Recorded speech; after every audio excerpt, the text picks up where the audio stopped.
Auspicious greetings. Welcome to the third episode of the biography of Master Xuanzang. Last week, we traveled along with Master Xuanzang through the desert, snowy mountains, and tropical rainforest. This week, we learned how Master Xuanzang met the most important teacher in his life, as well as his journey home with scrolls and scrolls of Buddhist text ready to be translated. In the many years Master Xuanzang spent in India, he traveled to all the sacred Buddhist sites, including Lumbini, where the Buddha was born, Bodh Gaya, where the Buddha attained enlightenment, Sarnath, where the Buddha taught the first teaching, and Kushinagar, where the Buddha passed into parinirvana. Besides paying respect in these sacred sites, Master Xuanzang learned from many Buddhist masters that he met on the way. Sometimes, he would stay with the teachers for a few months, sometimes even up to a few years, to study deeply on the Buddhist concepts that he had not learned in China. But it was in Nalanda, the great Buddhist monastery, that Master Xuanzang met the most important teacher in his life. At this point, Master Xuanzang was about 35 years old and had been traveling for 8 years. When he was traveling in Bodh Gaya, the place where the Buddha attained enlightenment, monks from the Nalanda Monastery came to welcome him to the great monastery. When they arrived, hundreds of monks and thousands of lay disciples stood on the side of the road leading to the monastery, holding banners, canopies, flowers, and incense as they welcomed Master Xuanzang. They led Master Xuanzang to meet with the most respected Dharma teacher in the Buddhist community, Master Silabhadra. When Master Xuanzang saw the old and frail sage, over 100 years old, he went down on his knees and elbows and kissed the teacher's feet, and paid homage to the teacher. Master Xuanzang took Master Silabhadra as his personal teacher, the person whom he had been looking for in his travels. Similarly, Master Silabhadra was waiting for Master Xuanzang. About 20 years ago, Master Silabhadra suffered from gout. Whenever the illness attacked him, his hands and feet were convulsed as painfully as if they were burned by fire or pricked by a knife. 3 years ago, he was in such unbearable pain that he wanted to end his life by starvation. However, one night, he had a dream where 3 Bodhisattvas told him that his pain was caused by his past unwholesome deeds, and his body would gradually heal. The Bodhisattva also prophesied that a Chinese monk would come to study under him, and told him to wait for the monk's arrival. Master Xuanzang was extremely moved by this account. He prostrated again and said to Master Silabhadra, "If it is just as you have said, I shall study with the utmost effort. May the teacher be compassionate and accept me as your pupil." Master Xuanzang began his learning in the great Nalanda Monastery. He recorded that there were 10,000 monks living in the monastery, not only learning on Buddhist teachings, but also on other subjects such as logic, grammar, and medicine. Those who had mastered the most text were highly respected by the community, and those who did not studied diligently without wasting any time. Master Xuanzang also learned the Yogacara Bhumi Sastra from Master Silabhadra, along with many other important Buddhist commentaries from different schools. He also studied the Sanskrit language, which laid the foundation of him as a great translator. After a few years of study, Master Silabhadra asked Master Xuanzang to teach the Nalanda community, a sign that he was convinced of Master Xuanzang's mastery. When Master Xuanzang was about 41 years old, he had left his country for 14 years. He had crisscrossed India 5 times, traveling to all the sacred places, and learned from all the great Buddhist masters. He had debated against other Buddhist schools, as well as representatives of other religions, gaining an honorable reputation throughout India. He knew, deep in his heart, that it was time to return home. The monastic community in Nalanda pleaded with him to change his mind. They even took him to Master Silabhadra, hoping that the wise old sage could change Master Xuanzang's mind. Master Silabhadra asked Master Xuanzang, "What is your final decision?"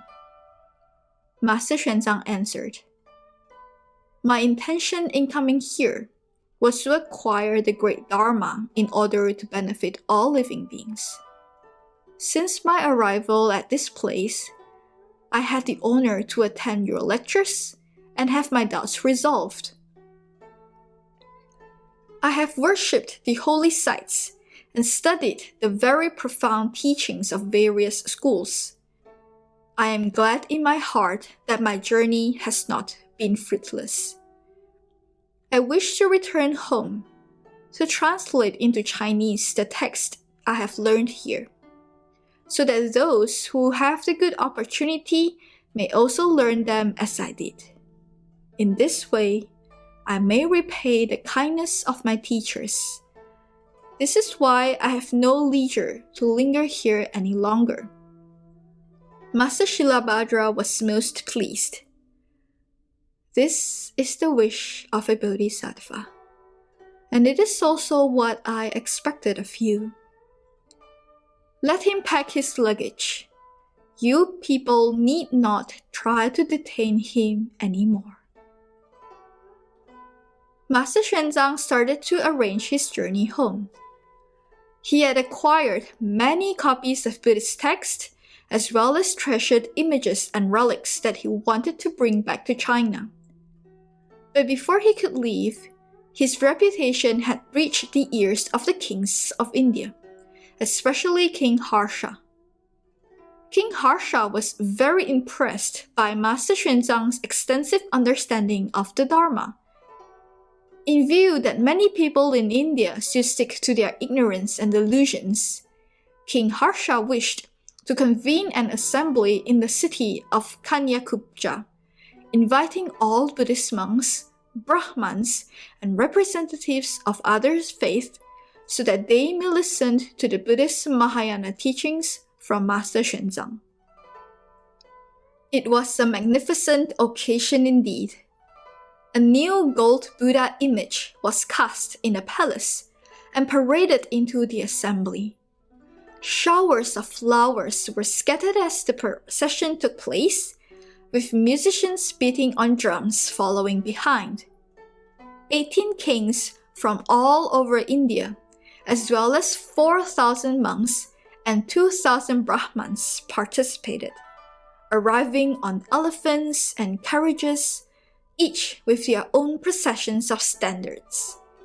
Heaps of offerings were presented to the Buddha and the monastic community, and meals were served to every person, no matter monastic or laity. Master Xuanzang was invited to take the important place to expound the Mahayana teachings. He wrote a treatise on the subject matter, and the treatise was both read out to the assembly and hung outside to show to everyone.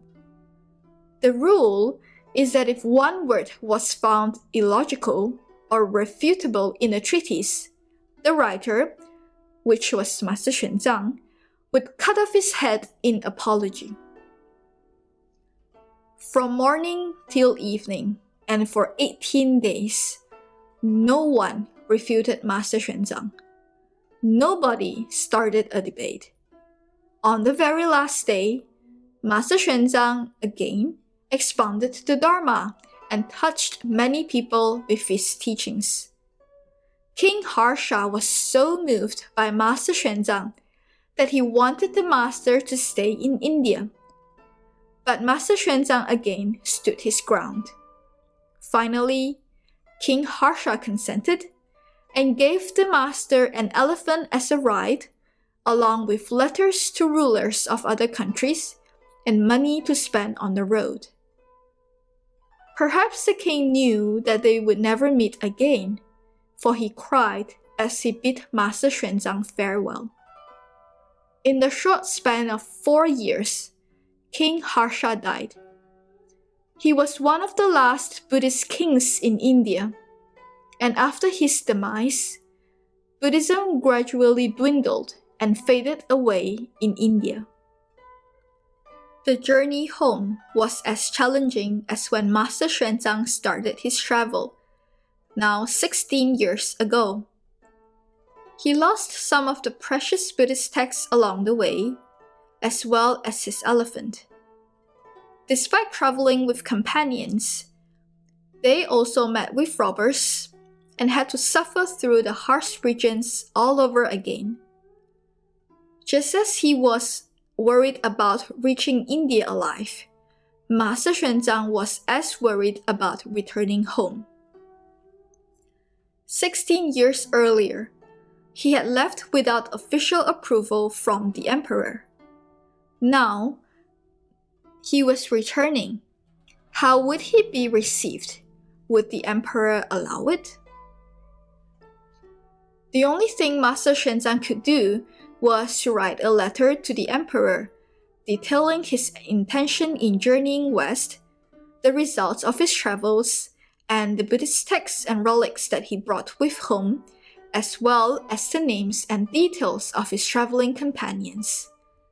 It was surprising that the emperor was welcoming of Master Xuanzang, and even prepared horses and people along the road ahead to carry the Buddhist text that Master Xuanzang brought.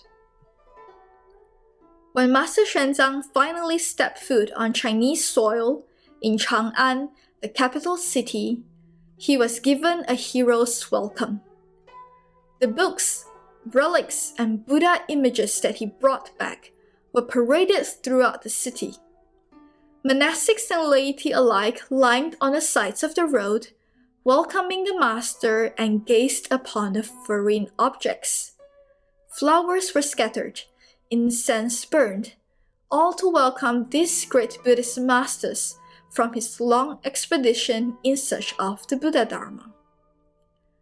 Emperor Taizong of Tang himself met with Master Xuanzang and was quite impressed with the master, especially on the master's accounts of all the countries and regions that he encountered. The emperor ordered Master Xuanzang to write down his journey, which became the book, The Great Tang Dynasty Record of the Western Regions. Thank you for listening to this episode. Next week, we will learn how Master Xuanzang conducted his translation court, as well as the legacy that he left behind. If you would like to receive more English Dharma contents, be sure to like and subscribe.